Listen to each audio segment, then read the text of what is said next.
Chidos is a popular student who gets dubbed the next Diddy for having too many female friends. But everything changes when he realizes that the girls want to be more than friends, so he decides to spread his seed. We follow a story of students looking for a purpose in their youth that is filled with the blues of the world around them.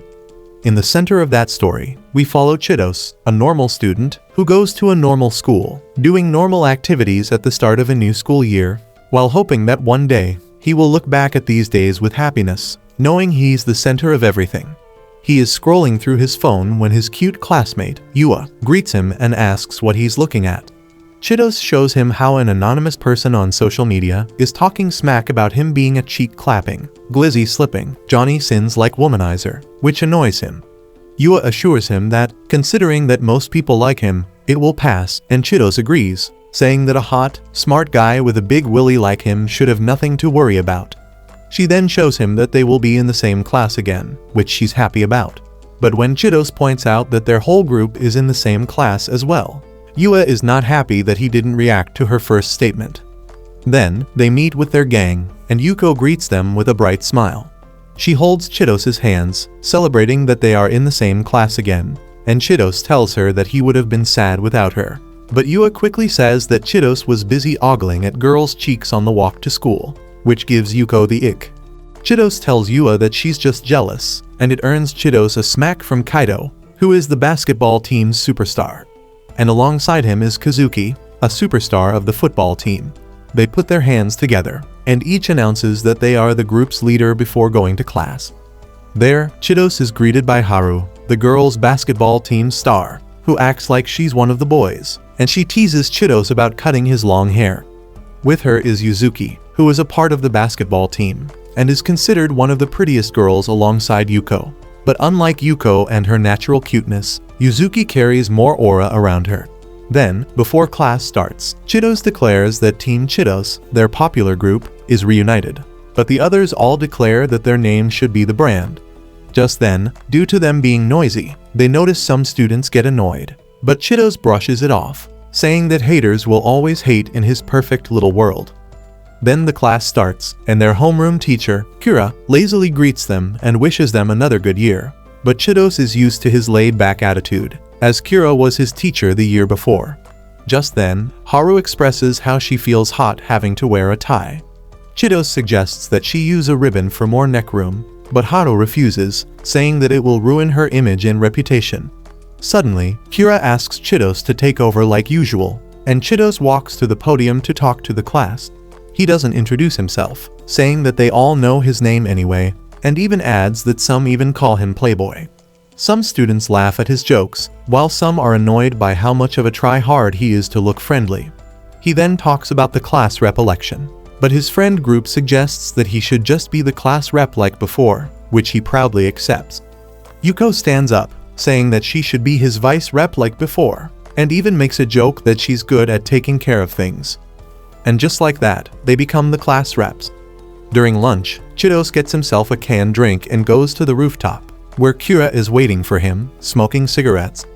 Chidos says that it must suck to be a smoker, as people bash them, and Kira says that people love a common enemy, which Chidos knows a lot about, considering people call him a playboy. Kira then tells Chidos why he's called to the rooftop, and shows a picture of a student named Kenta, a lonely otaku who has been missing school for 2 semesters. Kira asks for Chidos to bring him back, but Chidos is confused as to why he's asked to do this. Chidos asks what would happen if he refuses, and Kira points out that if he does refuse, his can-do-it-all persona will die, which is something Chidos doesn't want to happen, so he chooses to accept the request. Chidos convinces himself that his philosophy of living a beautiful life and enjoying youth has to continue, so he refuses to let it end. After school, on his way home, Chidos spots Asuka reading a book by herself, so he greets her, and Asuka greets her back. He sees the book Asuka is reading and recites a line from it, which impresses her to see that he knows it. The year before, it was the first time they met, and Chidos was heading home when he spotted a little jit getting bullied by his friends, who called him gross.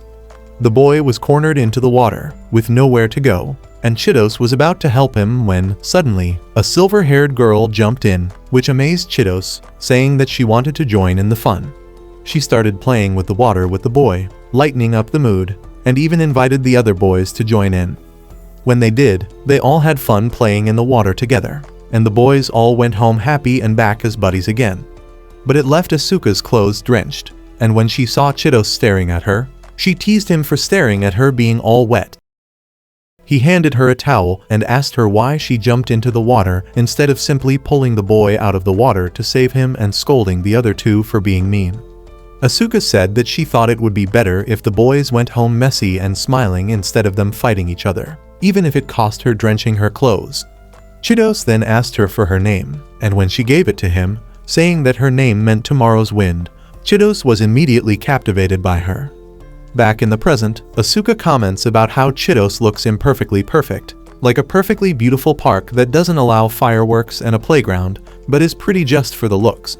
Suddenly, she asks a hypothetical question, wondering who he would save between her and a girl she's closest to if they are both drowning, and that he only had a two-seater kayak.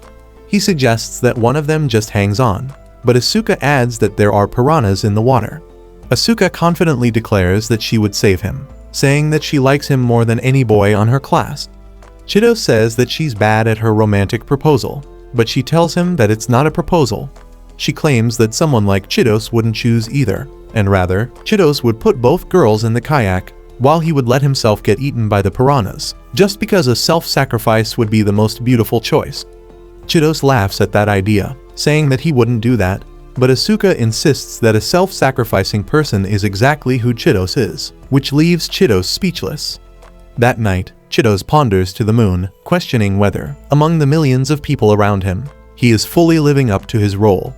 As he looks to the moon, he wonders if Kenta is looking at the same moon, but unbeknownst to him, Kenta has his curtains closed, as he has closed himself off from the world. The next day, Yuzuki confronts Chidos, asking if anything is troubling him, and Chidos is not surprised, knowing that Yuzuki is someone who picks up people's moods, so he tells her about his mission from Kira to get Kenta to come back to school. She offers to come along with him, saying that it's better with company, and notices how Yuzuki, even when offering to help, makes sure that she looks perfect. He tells her that he already asked someone, and she tells him that he can always ask for her help, as she likes helping people she respects. After school, Chidos waits for Yua, and when she shows up, she trunks back to put on makeup, ensuring she looks good in front of Chidos. She asks why he invited her, and he says that, unlike him, she doesn't have many people who don't like her.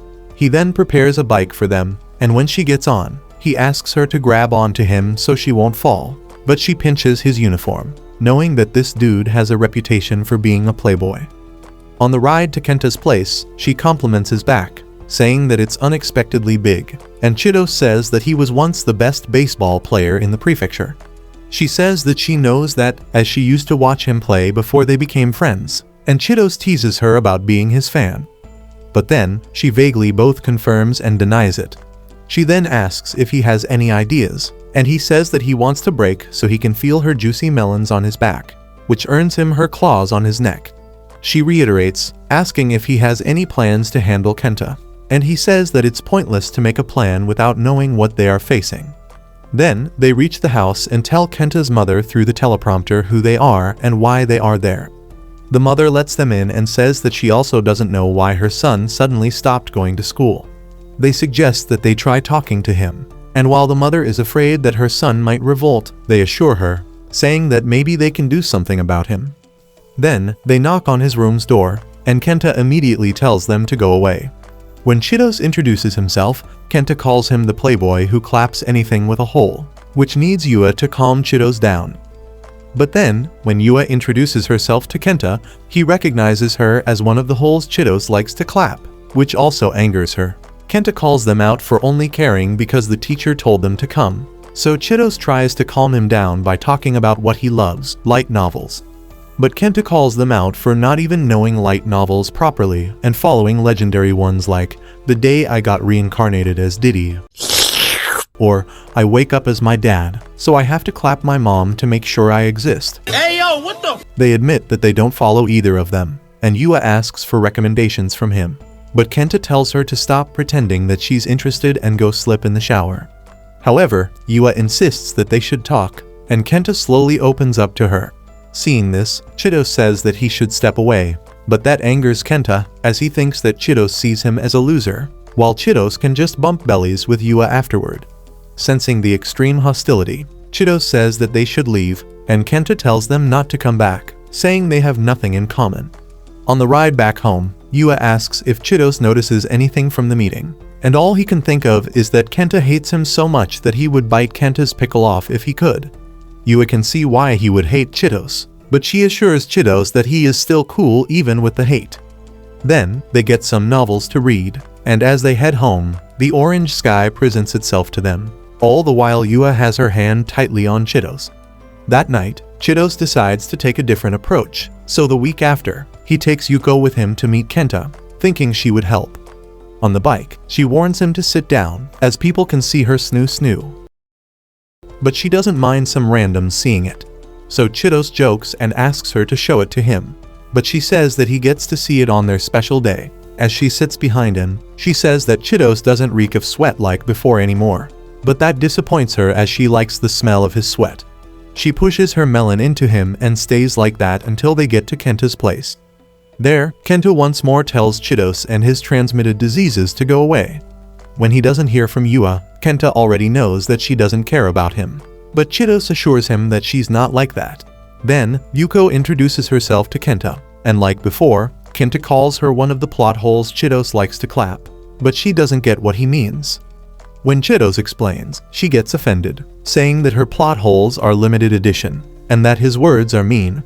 Kenta points out that Yuko is probably only here to score points with Chidos, and she admits that she does want to impress him and be the #1 girl in his mind by helping him. Kenta doesn't want to be someone she takes pity on to impress someone else, but from his words, Yuko realizes something. She asks Kenta if he stopped coming to school because a girl rejected him. And he confirms it by saying that she's the same way as someone trying to impress Chidos. But unlike Kenta, Yuko claims that she's willing to win him over against other girls, and that him being nice to everyone is why she has feelings for him. Hearing that frustrates Kenta, so Chidos asks Yuko to have some tea downstairs while he takes over. Understanding what happened, Chidos asks Kenta to open the door so they can talk and he can help him. But Kenta refuses to open the door, ordering Chidos to go away and eat dirt.